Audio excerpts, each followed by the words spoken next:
जय हिंद एवरीवन।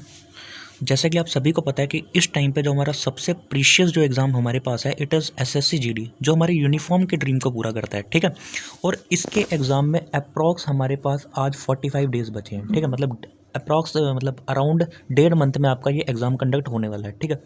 अब इस टाइम पे जो मोस्ट इंपॉर्टेंट चीज़ निकल कर आती है इट इज़ प्रैक्टिस।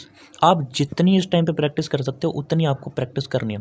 इसी प्रैक्टिस को करवाने के लिए मैंने एक आपकी मॉक टेस्ट सीरीज स्टार्ट करने जा रहा हूँ। ठीक है। और ये थोड़ी सी यूनिक है। यूनिक क्यों है? पहला नंबर तो यूनिकनेस क्यों है इसमें कि ये लेटेस्ट क्वेश्चंस पर आधारित है, जो आपके अभी रिसेंट में एग्जाम्स हुए हैं एसएससी के। लाइक आपका एसएससी सीजीएल का एग्ज़ाम हुआ है ना, आपका दिल्ली पुलिस का एग्ज़ाम हुआ है, आपका सीपीओ का एग्ज़ाम हुआ है, सब इंस्पेक्टर का। उन सभी के क्वेश्चंस मैं इसमें पुट करूंगा। जैसे अब ये क्वेश्चन देख लो, सीपीओ का क्वेश्चन है। ठीक है। दूसरा नंबर ये यूनिक क्यों है? जैसे आपको एक क्वेश्चन यहाँ पे रीजनिंग का मिल गया ना, आप आगे जाओगे आपको क्वेश्चन मिलेगा यहाँ पे मैथ्स का, फिर आप आगे बढ़ेंगे आपको क्वेश्चन मिल जाएगा यहाँ पे रीजनिंग का, फिर आप आगे बढ़ोगे आपको यहाँ पे मैथ्स का क्वेश्चन मिल जाएगा। और सारे के सारे ये जो है आपके रीसेंट के क्वेश्चन है, रीसेंट में जैसे इसने एग्जाम करवाए हैं। ठीक है। ऐसा मैं क्यों ले रहा हूँ? क्योंकि एक चीज़ आपको नहीं पता, वो क्या चीज़ है कि ये वही टीसीएस है जो आपके जीडी का एग्ज़ाम कंडक्ट करवाती है, आपके सीजीएल का एग्ज़ाम कंडक्ट करवाती है, आपके सीपीओ का करवाती है, एमटीएस का करवाती है, सीएचएसएल का करवाती है। तो अगर एग्ज़ाम डालने वाला बंदा सेम है तो आप कैसे सोच सकते हैं कि भाई क्वेश्चन अलग अलग आएंगे? उसके लिए प्रीवियस ईयर का मतलब ये नहीं है कि वो 1 साल पुराने जीडी के क्वेश्चन उठाएगा। उसके प्रीवियस ईयर का मतलब ये है अगर कोई रिसेंट में एग्ज़ाम हो रखा है वो उस पैटर्न को पिक करेगा। ठीक है। तो इस तरीके से हमारी ये मॉक टेस्ट सीरीज चलेगी। और अगर आपने इसको फॉलो कर लिया तो भाई ये है ना उम्दा परफॉर्मेंस मिलेगी। और मैं इसको कंटिन्यू भी तभी रखूँगा अगर आपका सपोर्ट रहेगा तो। इसकी प्रिंटेड पीडीएफ जो आपको मिलेगी वो हमारी टेलीग्राम चैनल दमासी इंस्टीट्यूशन आप लोग देख पा रहे हैं, सर्च कर सकते हैं आप लोग जाकर, तो यहाँ पे आपको इसकी प्रिंटेड पीडीएफ विद सोल्यूशन आपको मिलने वाली है। ठीक है। तो हम स्टार्ट करते हैं। अब जैसे आपका ये यहाँ पे फर्स्ट वाला क्वेश्चन है। ठीक है। तो क्वेश्चन सिंपल है, सीपीयू का ही क्वेश्चन अभी इस टाइम का क्वेश्चन आप बना लोगे, नो डाउट सब बना लोगे, लेकिन जल्दी कैसे बनाओगे वो मैं सिखाऊंगा। ठीक है। That is the approach. देखो सबसे पहले तो आपका ए से यहाँ पे क्या बना, देखो यहाँ पे अगर आप देखो तो यहाँ पे आपका बन गया ए से एफ। ठीक है। पहले वाले से फर्स्ट वाला बनता है कि नहीं बनता? फॉरवर्ड कोडिंग वही हो रखी होगी। तो 1 से एफ बन गया, मतलब ए आता है आपका 1 पे और एफ आता है 6 पे, यानी कि आपके 5 ऐड हो रहे हैं। फिर आपका यहाँ पे एफ से बन गया के, मतलब 6 से 11, अगेन आपके 5 ऐड हो रहे हैं। फिर आपका 11 से बन गया 16, यानी कि अगेन आपके यहाँ पे क्या हो रहा है, 5 ऐड हो रहे हैं। ठीक है। तो आगे भी सेम चीज़ चलेगी आपकी, 5 ऐड होंगे और 16 + 5 आपकी यू होता है, यानी कि तुम नमस्ते। ठीक है। इसको काट देंगे और एक इसको काट देंगे, ये 2 ऑप्शन मैंने कर दिया नमस्ते। बचा एक ये और एक बचा ये वाला। इतना तो श्योर हूँ कि इन्हीं 2 में से कोई एक आंसर होने वाला है। अब अगर तो मैं आऊँगा मूर्ख तो मैं सेकंड वाला भी चेक करूँगा। क्यों? क्योंकि अगर मैं मूर्ख हूँ तो मुझे पता है यहाँ भी आ रहा है यहाँ भी आ रहा है, तो क्या अगर मैं सेकंड वाला चेक कर रहा हूँ तो मैं अपना टाइम नहीं वेस्ट कर रहा हूँ। ठीक है। तो इसको छोड़ो, आगे वाला चेक करते हैं। अगर तो क्यू आ गया तो भाई से सेकंड ऑप्शन सही होगा, अगर एफ आ गया तो भाई फोर्थ ऑप्शन सही होगा। ठीक है। तो ई से बन गया एच, मतलब कि आपका कितने ऐड हो रहे हैं यहाँ पे? 3 ऐड हो रहे हैं। फिर आपका एच से बन गया के, अगेन 3 ऐड हो रहे हैं। के से बन गया आपका N14, अगेन 3 ऐड हो रहे हैं। तो फिर से मैं 3 ऐड करूँगा तो तीसरे नंबर पे आपका आ जाएगा 14 + 3 क्यू, यानी कि option number 3 will be the right answer. Next question जो यहाँ पे निकल कर आ रहा है इट इज़ ऑफ एलसीएम। ठीक है। तो एलसीएम निकालने के मैं आपको मल्टीपल मेथड सिखाऊंगा, जो आपको बेस्ट लगे यू कैन यूज़। ठीक है। सो यहाँ पे स्टार्ट करते हैं। देखो पहला मेथड मैं सिखाने जा रहा हूँ डिवीज़न मेथड, जिसमें ज़्यादा दिमाग नहीं लगाना पड़ता। ठीक है। एक ऐसी लाइन डालनी है और अपने नंबर्स को लिख लो। नंबर्स क्या क्या हमारे 15, 24। ठीक है। 15, 24 और देख लेता हूँ 35 एंड 54। ठीक है। 35 और 54 नंबर्स को लिख लिया। अब एक ऐसा प्राइम नंबर चूज़ करो, प्राइम या कैसा भी हो, जो मैक्सिमम नंबर्स को काट रहा हो। जैसे अगर मैं यहाँ पे 5 ले लेता हूँ तो 5 3 हो जाएगा 15, 24 को नहीं काटेगा तो वैसे का वैसे लिख दो, और 5 7 हो जाएगा 35 और 54 को वैसे का वैसा लिख दिया। ठीक है। अब अगर मैं चाहूँ तो 3, 24 और 54 के लिए मैं यहाँ पे 3 लिख दूँगा। ठीक है।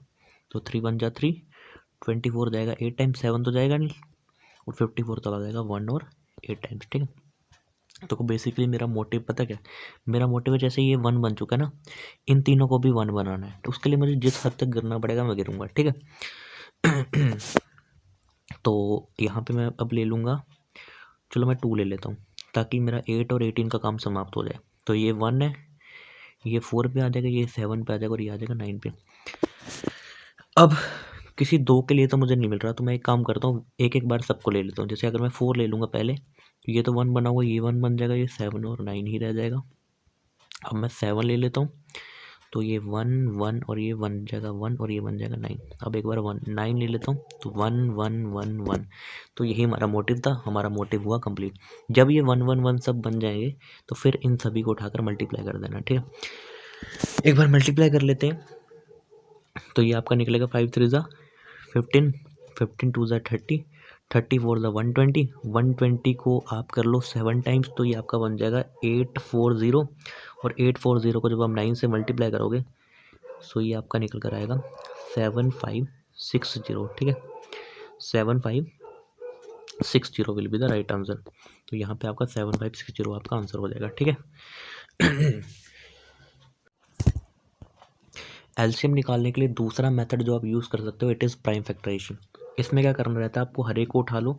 जैसे 15 को मैं क्या लिख सकता हूँ, 3 × 5, मतलब ऐसे दो नंबर या कितने भी नंबर जो प्राइम होने चाहिए आपको। जैसे प्राइम नंबर एक ऐसा नंबर होता है जो अपने सिवा किसी के टेबल में नहीं आता। जैसे 2 हो गया, अपने आएगा भाई, और तो किसी का आएगा नहीं। आपका 3 हो गया, और किसी के टेबल में नहीं आता। 3 1 ज़ा 3, और कहीं 3 नहीं होता। 4 आपका प्राइम नहीं होता, क्यों? क्योंकि 4 2 के टेबल में आ जाता है। तो प्राइम नंबर आओगे, 5 हो गया, 7 हो गया, 11 हो गया, ये सारे आपके प्राइम नंबर होते हैं, ठीक है। तो इनमें तोड़ो, 24 को मैं लिख सकता हूँ 4 × 6, मतलब 4 6 ज़ा 24। तो 4 को अगर प्राइम में तोड़ूंगा तो 2 × 2 कर दूंगा, और 6 को तोड़ूंगा तो 2 × 3 कर दूंगा। वैसे ही 35 को मैं लिख दूंगा दो प्राइम में, कौन से? 7 5 × 35, ये दोनों ही प्राइम है। और 54 होता है मेरा 9 6 जा, तो 9 6 जा मतलब 9 होता है 3 × 3 प्राइम में तोड़ूंगा तो, और 6 को प्राइम में तोड़ूंगा तो 3 × 2, ठीक है। अब यहाँ पर ना हर एक नंबर को पकड़ो। जैसे अगर मैं 3 को पकड़ता हूँ, तो मैं यहाँ पे 3 तो लिखूंगा, एलसीएम में एलसीएम आ जाएगा, लेकिन 3 मैक्सिमम टाइम्स कहाँ रखा है वो देखो। यहाँ भी 3 एक बार है, यहाँ तो है नहीं, यहाँ पर 3 आया आपका 3 बार। तो जो भी नंबर उठाओ उसका देखो कि मैक्सिमम वो कितनी बार आ चुका है। तो मैक्सिमम आ चुका है 3 बार, तो मैंने 3 बार लिख दिया। अब मैं उठा रहा हूँ 5, हर एक को उठाऊंगा 5। ये चेक करो कि 5 मैक्सिमम टाइम्स तो नहीं आ रखा, यहाँ तो एक ही बार है। तो एक तो यहाँ था, एक यहाँ था, यहाँ भी एक ही बार है, तो अब मुझे एक ही बार लिखना पड़ेगा, ठीक है। कहीं 2 बार आया होता तो मुझे 2 बार लिखता फिर मैं इसको, लेकिन अभी एक ही बार आ रखा है। 3 का चेक करता हूँ, 3 यहाँ पे कितनी बार है, एक बार है। और खैर 3 का तो हमारा चेक हो गया। 2 का चेक करते हैं, 2 यहाँ पे आया 3 बार, और कहीं 2 आया, बिल्कुल आया, यहाँ पे आया, लेकिन यहाँ पर तो एक ही बार है। हमें वो लिखना जो मैक्सिमम टाइम्स आ रखा है, तो मैक्सिमम आ रखा है 3 बार। तो 2 × 2 × 2। अब आप इन सभी को उठाकर मल्टीप्लाई कर लेना, आंसर आपका सेम आएगा, यानी कि 7560, ठीक है। अब आपके लिए एक होमवर्क है, ठीक है। ये कैसे भी निकालो prime factorisation three division method से, बस मुझे इसका आंसर चाहिए, और आंसर कहाँ पे चाहिए? कमेंट सेक्शन में, ठीक है। देखो जितना पार्टिसिपेशन होगा आपके लिए उतना बढ़िया होगा, समझे। अब चलो, ये क्वेश्चन भी आपका सीपीओ का है, एंड ये रीजनिंग आपके सीरीज़ का क्वेश्चन है। देखो कैसे करना है। 35 के बाद क्या आएगा? अब यहाँ से तो पकड़ नहीं पाएंगे, पकड़ते आगे से। देखो 40 के बाद लिखा हुआ 47, 47 के बाद भाई ये क्या हो रहा है? मतलब ये तो बढ़ती घटती सीरीज़ नहीं लग रही आपको? मतलब एक बार सीरीज़ बढ़ रही है, फिर सीरीज़ घट गई। देखो जब भी ऐसा लगे ना कि सीरीज़ बढ़ रही है, घट रही है, वहाँ पे हमेशा अल्टरनेट चल रहा होता है। 99% चांसेस है कि वहाँ पे अल्टरनेट सीरीज़ होगी। अल्टरनेट मतलब एक छोड़ के एक।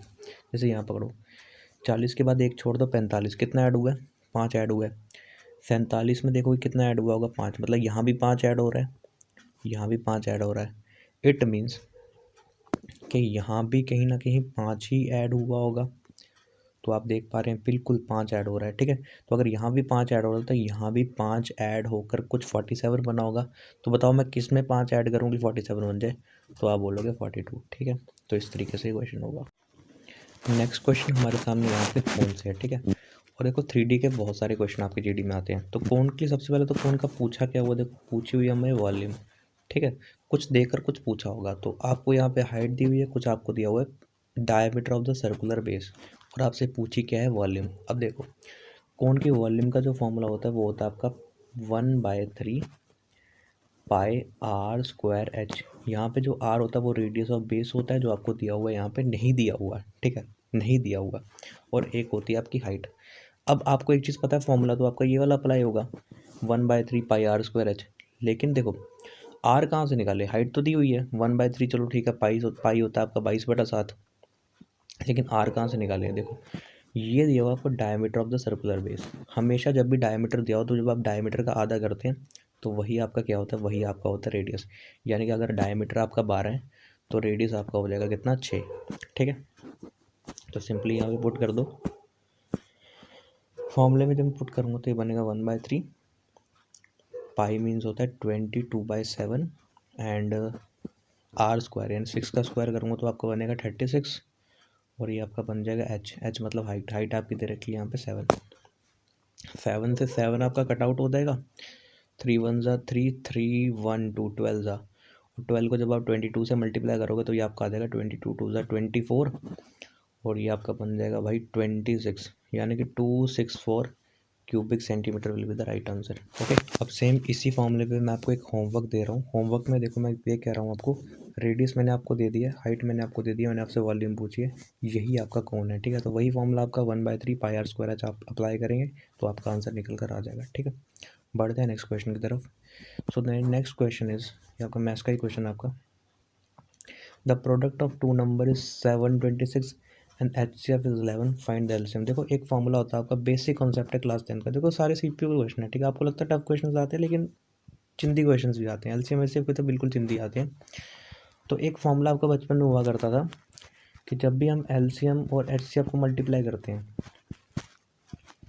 तो ये बराबर होता है, अगर नंबर 2 है, अगर 2 नंबर है तो ये बराबर होता है प्रोडक्ट ऑफ 2 नंबर। मतलब अगर एक नंबर ए है तो एक नंबर बी है, तो अगर मैं उन दोनों नंबर को मल्टीप्लाई करूँगा तो ये बराबर होता है उन दोनों नंबर के एलसीएम और एचसीएफ को मल्टीप्लाई करने के। ठीक है, ये चीज़ होती है, आपको होता है फॉर्मूला। जो जो दिया फॉर्मूले में पुट कर दो। जैसे यहाँ पे प्रोडक्ट ऑफ 2 नंबर डायरेक्ट दिया हुआ है, मतलब इन दोनों को मल्टीप्लाई करके डायरेक्ट दे दिया, उसने कितना दिया है 726। एलसीएम निकालना है, एचसीएफ दे रखा है आपका 11। एलसीएम निकालना है तो मैं इसको मान लेता हूँ x, तो यहाँ से कटेगा 11 इनकम 11 और 11 से आपका 66 जाएगा 6 टाइम्स, 6 आगे ट्रांसफ़र होंगे तो 66 बनेगा, यानी कि x आपका निकल कर आ जाएगा 66 और x आपका क्या था, x आपका था एलसीएम, यानी कि एलसीएम हमारा आ गया 66। अब ये क्वेश्चन मैंने आपका डाउट से उठाया, ठीक है, ये किसी ने डाउट पूछा था कि ये क्वेश्चन कैसे होगा। देखो यहाँ पे क्या बोल रखा है कि एक वर्ड है प्रेजेंट, प्रेजेंट को यहाँ पे क्या लिखा हुआ, प्रेजेंट को लिखा हुआ 79510552। तो पूछा है उसी कूट भाषा में, यानी कि उसी लैंग्वेज में हम लोग स्टेट को कैसे लिखेंगे। देखो ये बना कैसे है, प्रेजेंट को मैं लिख रहा हूँ यहाँ पे प्रेजेंट। चलो अगले पेज पे करते हैं। ठीक है, यहाँ देखो प्रेजेंट में लिख रहा हूँ प्रेजेंट। तो अगर मुझे बताओ पी कितने पे आता है, आप बोलोगे 16 पे। कैसे याद करेंगे, पापा की परी कितने साल की है, 16 की। अब से मैं जब भी पूछूं पापा की परी कितने साल की, मतलब पी कितने पे आएगा, तो बोलोगे 16 पे। मैं बोलूँ आर राइट टू वोट 18, ई सब याद रखेंगे 5 पे आता है, एस आता है 19 पे, ई आता है 5 पे, एन आता है 14 पे और टी आता है 20 पे। ठीक है जी, ये हमने लिख दिया। अगर मैं इनको इंडिविजुअली ऐड कर दूँ, 6 + 1 करूँ तो ये बन जाएगा 7, 8 + 1 तो बनेगा 9, 5 तो पहले ऑलरेडी 5 है, 9 + 1 बनेगा 10, 5, 4 + 1 5 और ये 2 + 0 बन जाएगा 2। तो ये बना 7910552। चेक कर लो क्या ये सेम है, तो 7910552। ठीक है, 7910552 बिल्कुल। तो इसी तरीके से हम इसका भी कर देंगे, यानी कि यहाँ से अगर मैं स्टेट का करूँगा तो ये मेरा निकलेगा, स्टेट में हमारा एस होता है 19, मतलब 1 + 9 ये बन जाएगा 10। तो 10 वाला एक ही ऑप्शन मेरे को दिख रहा है, बाकी मैं छोड़ दूंगा। ठीक है, नेक्स्ट क्वेश्चन जो हमारा निकल कर आ रहा है यहाँ पे, it is from the profit and loss, और बिल्कुल चिंदी सवाल है, सीपीयू का ही सवाल है। ठीक है, अभी लेटेस्ट देखो 3/10/2023 में शिफ्ट 2 में हो रखा है।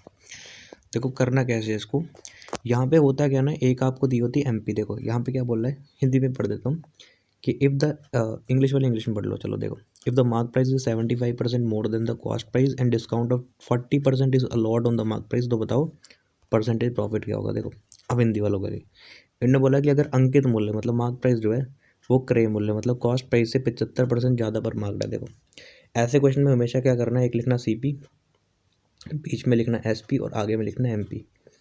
बोला है कि अगर मार्क प्राइस जो है वो सीपी से 75% ज़्यादा मार्क है। देखो 75% की फ्रैक्शन वैल्यू इज़ 3/4। अगर सीपी हमारी 4 थी तो मार्क्ड प्राइस इससे 3 ज़्यादा पर मार्क है, मतलब कितने पे मार्क है, 7 पे मार्क है। ठीक है, ये चीज़ समझे। फिर बोल रहा है कि भाई discount of 40% is given on the mark price. Market price पर 40% का डिस्काउंट दे दिया। 40% की फ्रैक्शन वैल्यू होती है 2/5। कैसे आती है? जब आप 40 को परसेंट हटाकर 40/100 करोगे तो ये 2/5 बनेगी। मतलब अगर मार्केट प्राइस, नीचे वाली हमेशा ओरिजिनल वैल्यू होती है, मतलब अगर मार्केट प्राइस हमारा 5 था तो 2 की छूट देकर चीज़ को सेल करा, मतलब कि चीज़ बेची हमने 3 पे। अब मुझे एक चीज़ बताओ, मैं कह रहा हूँ मार्केट प्राइस 7 भी है, मार्केट प्राइस 5 भी है। ऐसा कभी हो सकता है कि एक ही वैल्यू, एक ही चीज़ की 2 कॉस्ट हो? नहीं हो सकता। तो इनको सेम कर दो ना, ऊपर 5 से मल्टीप्लाई कर दो, नीचे 7 से मल्टीप्लाई कर दो। यहाँ करोगे तो यहाँ भी होगा 7 से मल्टीप्लाई, और ऊपर अगर यहाँ 5 से करोगे तो यहाँ भी करना पड़ेगा, पूरी लाइन में करना पड़ेगा। तो ये 7 4 5 जा आ जाएगा आपका 20, 3 7 जा आपका आ जाएगा 21, और ये बन जाएगा 7 5 जा 35, और यहाँ भी 7 5 जा 35। तो देखो ये सेम हो गया, यहाँ भी 35, यहाँ भी 35। अब मस्त एकदम। अब इन्होंने बोला कि बताओ प्रॉफिट परसेंट क्या होगा, मतलब कि अब प्रॉफिट परसेंट मतलब कि हमेशा बेच के ही प्रॉफिट होता है ना। कोई चीज़ हम खरीदते हैं, कॉस्ट प्राइस होती है उसकी, फिर हम उसे सेल करते हैं, तो प्रॉफिट या लॉस हमेशा हमारा सीपी पर होता है, और डिस्काउंट हमारा हमेशा किस पे होता है? एमपी पे। तो अगर मुझे यहाँ पे प्रॉफिट देखना है तो 20 की चीज़ मैं 21 में बेच रहा हूँ, यानी कि मुझे एक का प्रॉफिट हो रहा है कितने पे? 20 पे। तो 100 पर कितने का होगा? ये मेरी निकल आएगी परसेंट। तो 20 एकम 20, 20 5 आपका 100 होता है, यानी कि 5%। Option number D is the right answer. ठीक है, ऐसे भी सबको याद होगा कि 1/20 आपका क्या होता है? 5%। अब एक क्वेश्चन आपके एग्जाम में जो आता है वो आता है मिरर या वाटर इमेज से। ठीक है, देखो अगर तो आपका मिरर है, जैसे जो आपको MN दिख रहा है, ये जो आपका सिंबल होता है ये आपका मिरर का होता है। ठीक है, अगर तो ये आपका लेफ्ट या राइट में होगा तो हम इसको बोलते हैं मिरर। लेकिन अगर इन केस वो नीचे को लगा दे, ऐसे ऐसे करके लगा दे इसको, तो उसको हम बोलते हैं कि अब यहाँ पे ये क्या बनाएगी? वाटर इमेज बनाएगी। ठीक है, मिरर नीचे लगना मतलब अब उसकी वाटर इमेज पूछी है उन्होंने। फिलहाल हमें जो पूछा हम उस पर काम करते हैं। इन्होंने पूछा इसकी मिरर इमेज क्या होगी। तो एक चीज़ हमेशा याद रखना, मिरर इमेज में जो पास है वो हमेशा पास रहेगा। देखो यहाँ पे अगर मुझे इसकी मिरर इमेज बनानी तो इस तरफ बनेगी, इस तरफ राइट वाली तरफ। तो जो पास है वो पास है, तो वो हमेशा ही पास ही रहेगा। यानी कि एन का ये वाला पार्ट अगर पास है तो ये पास रहेगा, फिर ये पार्ट ऐसे जा रहा है और ये पार्ट ऐसे हो रहा है। ओ तो ओ ही रहेगा, आई तो आई ही रहेगा, टी तो टी ही रहेगा, ए तो ए ही रहेगा। सी का क्या होगा? देखो सी का जो खुला वाला पार्ट है वो शीशे की तरफ है, तो सी का खुला वाला पार्ट आज भी शीशे की तरफ होना चाहिए। तो चेक कर लो ये कहाँ पे बन रहा है। तो अगर मैं ये वाला देखता हूँ आपका एन, ठीक है, अगर मैं ये वाला आपका चेक कर लेता हूँ तो ये आपका बनेगा NOITA, का खुला वाला पार्ट। ठीक है, ये आपका यहाँ पे बन जा रहा है, और इट मीन्स कि यही पे आपका क्या हो जाएगा? ये आपका आंसर हो जाएगा। क्योंकि एफ़ को भी अगर मैं देख लूँ तो एफ़ का भी जो खुला वाला पार्ट है वो शीशे की तरफ है, यहाँ पर भी शीशे की तरफ है, बाकी तो आपके सेम ही है। ठीक है, तो option number 2 will be the right answer. ये तो हो नहीं सकता, क्यों? क्योंकि वहाँ पे देख लो ए ही उल्टा हो गया भाई, मिरर इमेज पूछी है, उल्टा कैसे हो जाओगे? उल्टा हमेशा वाटर इमेज में होता है। ठीक है, तो ये आपका हो जाएगा। फर्स्ट वाला हो सकता है कि हमारा? नहीं हो सकता, बिल्कुल नहीं हो सकता। अगर फर्स्ट वाला नहीं हो सकता तो ऑप्शन 4 भी नहीं होगा, more than once. Next question हमारा यहाँ पे आता है इंग्लिश डिक्शनरी ऑर्डर से। देखो डिक्शनरी ऑर्डर कुछ नहीं होता, आपने जब डिक्शनरी पढ़ी होगी बचपन में या भी पढ़ते होंगे तो आपने देखा होगा कि जो ए वाले लेटर्स होते हैं वो पहले आते हैं, फिर बी वाले आते हैं, फिर सी वाले आते हैं। ऐसे तो हम ढूंढते थे ना वर्ड को कि ए वाला पहले आएगा, फिर बी वाले आगे लिखे होते थे, सी वाले बाद में, उसको बोलते हैं डिक्शनरी ऑर्डर। तो उससे क्वेश्चन आता है, उन्होंने यहाँ पे 4-5 क्वेश्चन एग्जाम में दिए होते हैं, और ये क्वेश्चन आना ही आना है। ठीक है, आपके एग्जाम में एक क्वेश्चन 2 नंबर का, और ये फ्री के नंबर होते हैं। जैसे एक चार्जर है, फिर चपेल है, चैप्टर है, चारकोल है, करेक्टर है। इन्होंने पूछा है कि इनको जो है ना इंग्लिश अल्फ़ाबेट के ऑर्डर पे लगाओ कि कौन पहले आएगा। अब देखो करने को हर कोई कर लेगा, लेकिन मैं स्मार्ट अप्रोच बताने वाला हूँ। देखो जहाँ तो पहले 5 आएगा, जहाँ तो 2 आएगा, या फिर 3 आएगा, यही 3 आ सकते हैं पहले। 5 2 और 3, यहाँ भी तो 2 ही है। 5 2 और 3 में से पहले कौन आएगा वो चेक कर लो। ये है 5, ये है 3 और ये है 2। देखो सी तीनों के पास है, एच तीनों के पास है, सी तीनों के पास है, काट दो। एच तीनों के पास है, काट दो। ए भी तीनों के पास से काट दिया। उसके बाद आएगा पी और नीचे आ जाएगा आर। देखो पी आता है 16 पे और आर आता है 18 पे, यानी कि पहले जो आएगा वो 2 या 3 में से कोई आएगा। ठीक है, तो 2 और 3 में मैं चेक कर लेता हूँ।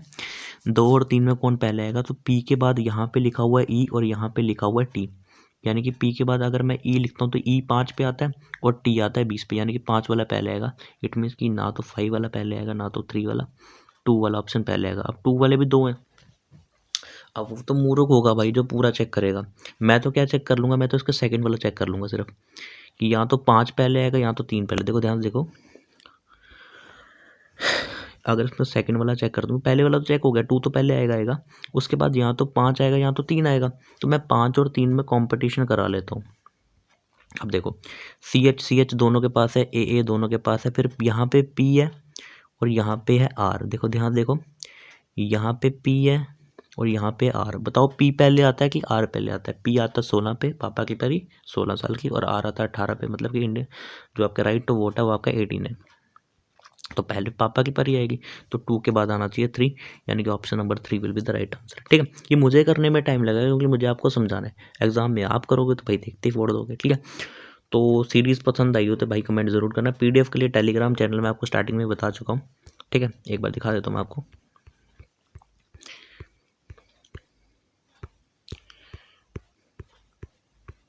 ये हमारा टेलीग्राम चैनल है, इसको आप लोग ज्वाइन कर लो, PDF आपको यहाँ पे मिल जाएगी। ठीक है, बाकी कमेंट ज़रूर करना जो क्वेश्चंस मैंने आपको दिए हैं।